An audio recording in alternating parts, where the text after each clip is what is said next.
Buenos días, estudiantes. Hoy día vamos a hablar acerca de las monarquías del siglo XVII. Recuerda que la semana pasada hablamos acerca de las monarquías del siglo XVI. En este siglo XVII, pero un poquito tenemos que retroceder o recordar lo que trabajamos la semana pasada. Recuerda que en el siglo XVI, Francia estuvo convulsionada por guerras religiosas entre católicos y protestantes, a quienes se les llamaba los hugonotes. Este conflicto termina en el año de 1598 con el llamado Edicto de Nantes. Recuerden qué consistió este Edicto de Nantes. Pues se da la libertad religiosa a estos protestantes y va a establecer que el catolicismo es la religión oficial, pero iba a dar una tolerancia, como ya expliqué, a los protestantes. Esta política fue establecida, recuerda, por Enrique. Este caso supuso una paz interna para Francia, lo que llevó a una estabilidad económica y política durante el siglo XVII. Y es en este siglo XVII donde Francia se va a consolidar como la primera potencia europea y sobre todo se consolida el absolutismo. Así que presta mucha atención. Vamos a trabajar hoy día las monarquías de Francia, la monarquía de España y la monarquía de Inglaterra.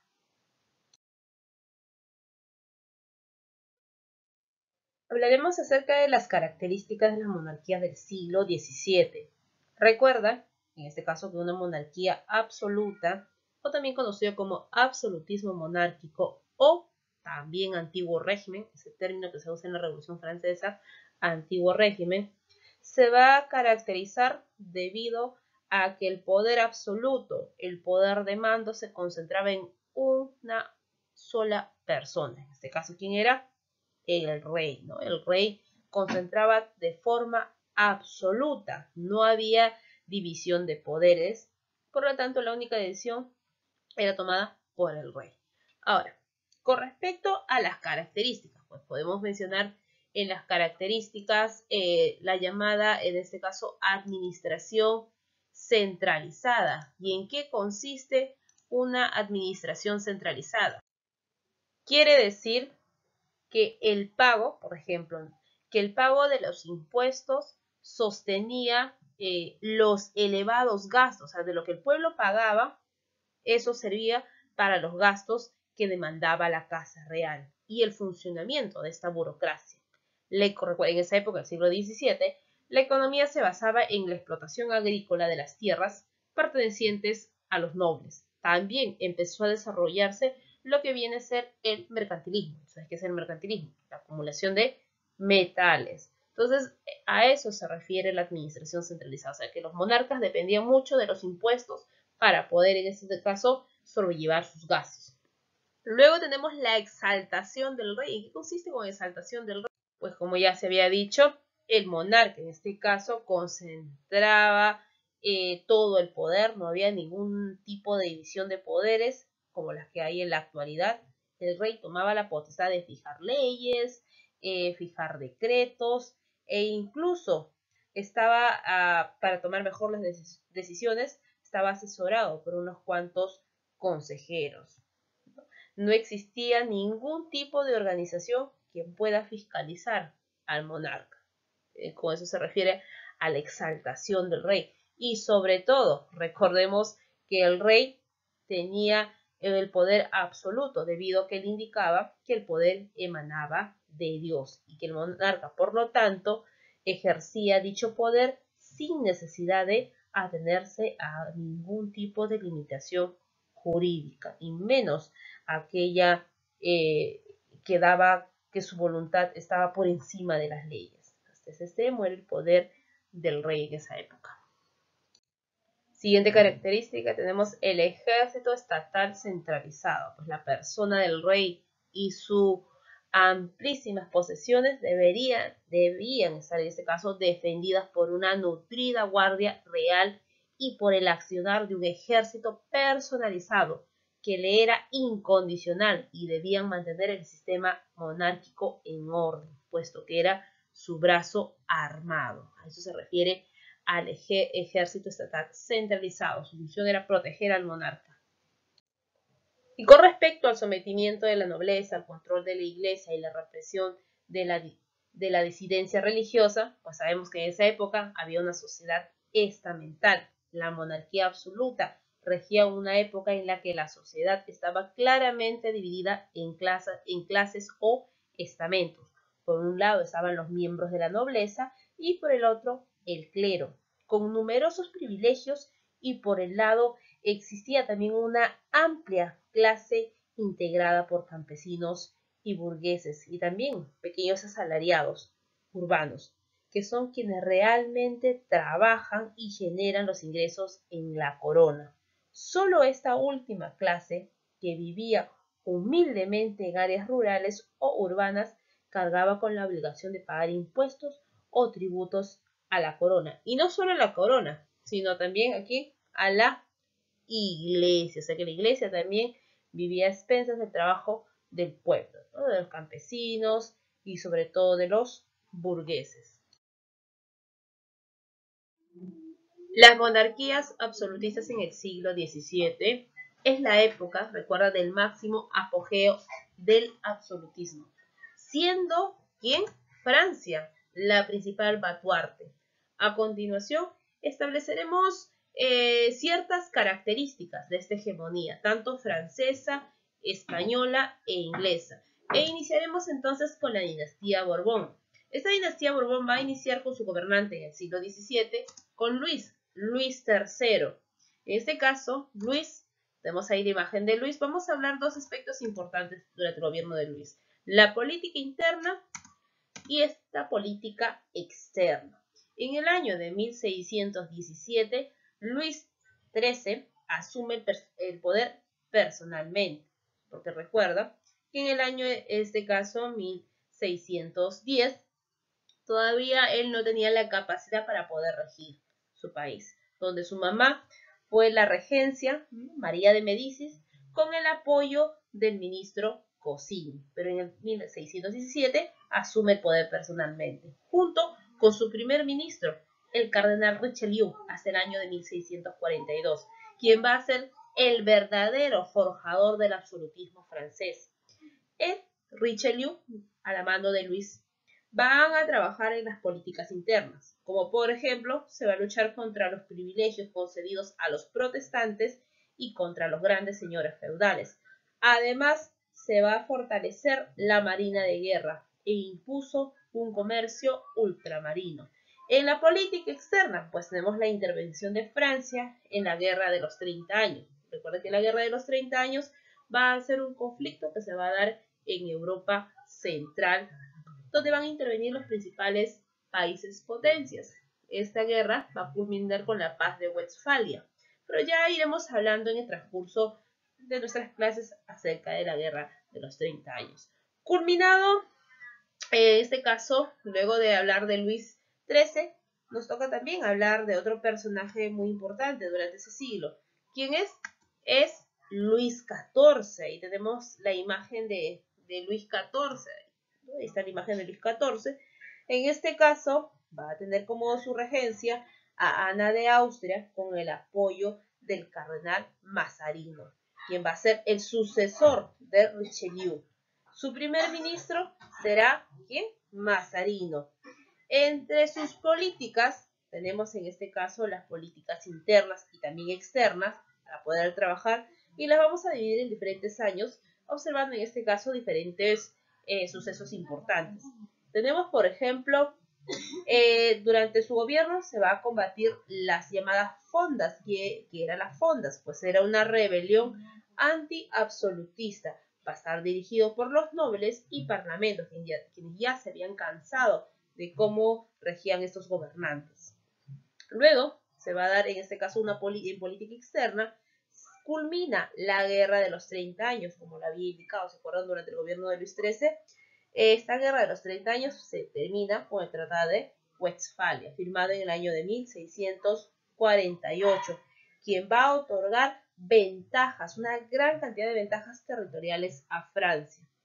Luego también se va a impulsar la paz de los Pirineos en el año de 1659, que eliminaba definitivamente la hegemonía española en Europa. Y en el año de 1661, a la muerte de su ministro Mazarino, Luis XIV asume el poder absoluto de Francia, con su famosa frase: el Estado soy yo.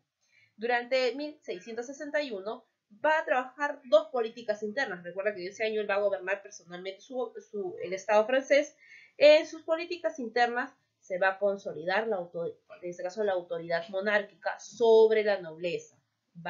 Mandó a edificar el ostentoso Palacio de Versalles para controlar desde ese recinto. Va a impulsar el llamado mercantilismo con su ministro Juan Bautista Colbert. Desarrolla las artes y las ciencias, fundando la Academia de las Ciencias de Francia. Además, va a revocar el edicto de Nantes como el edicto de Fontainebleau en el año de 1685.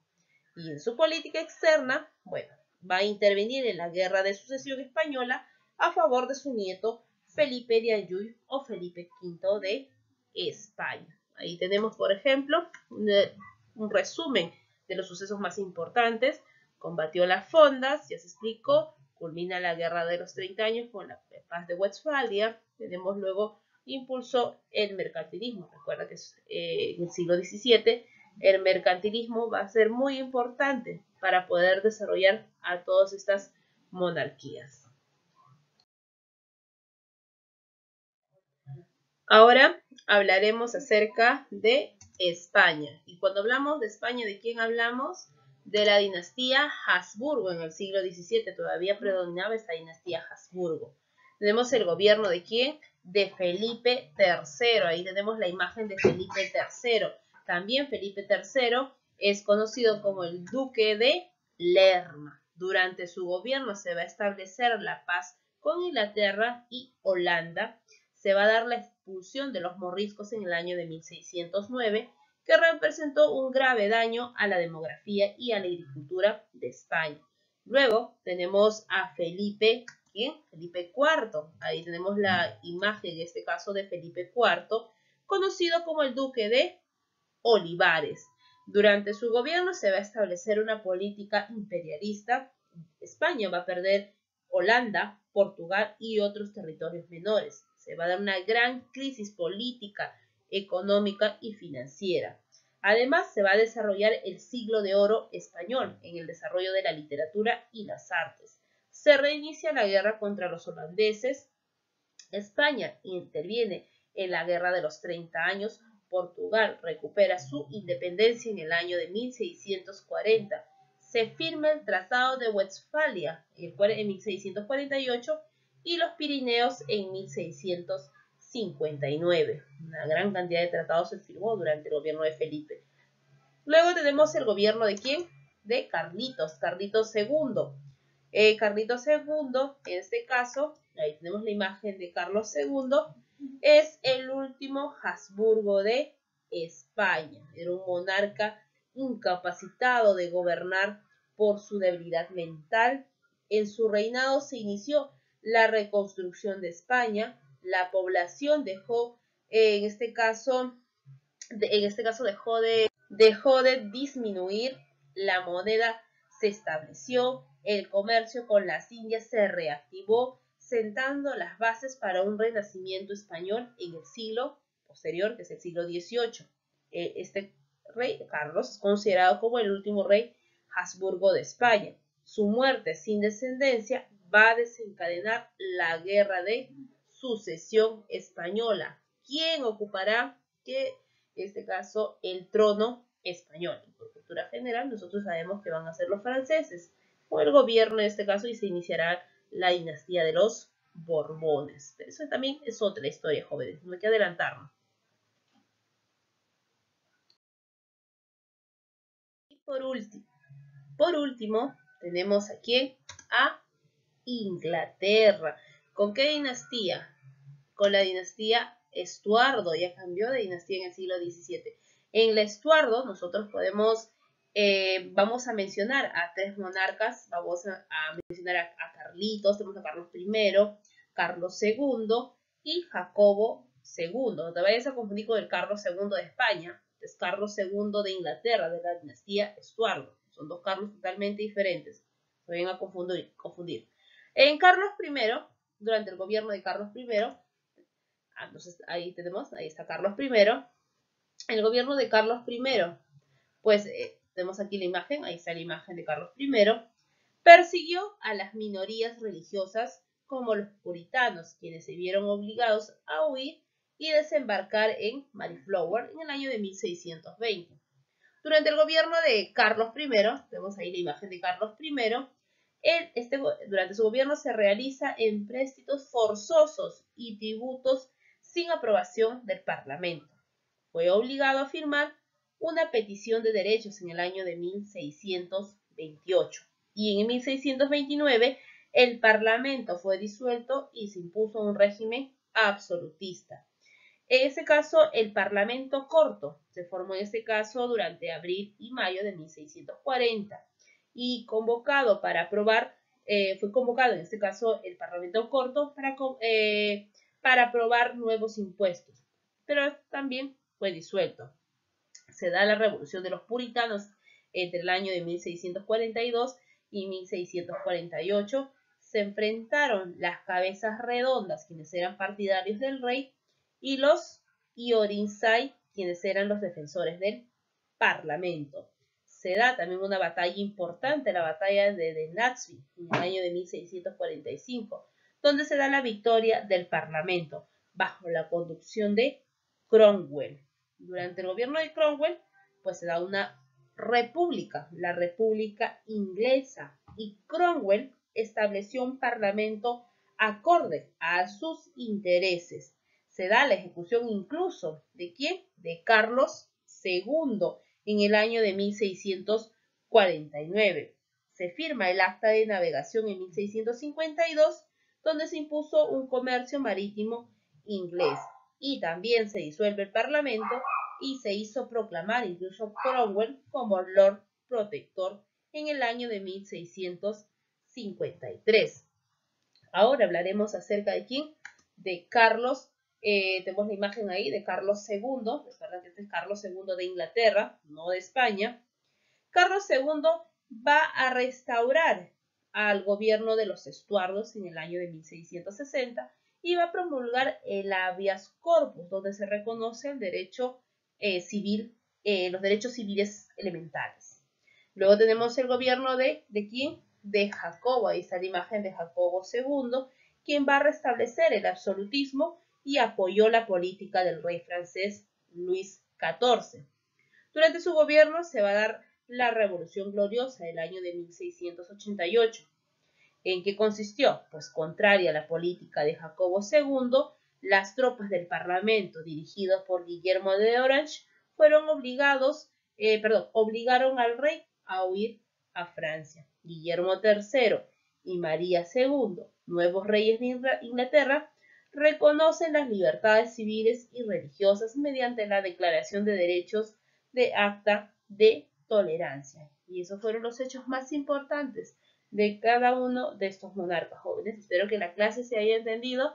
Tienes tu separata, tu libro, para también puedas reforzar un poco más acerca de las monarquías del siglo XVII.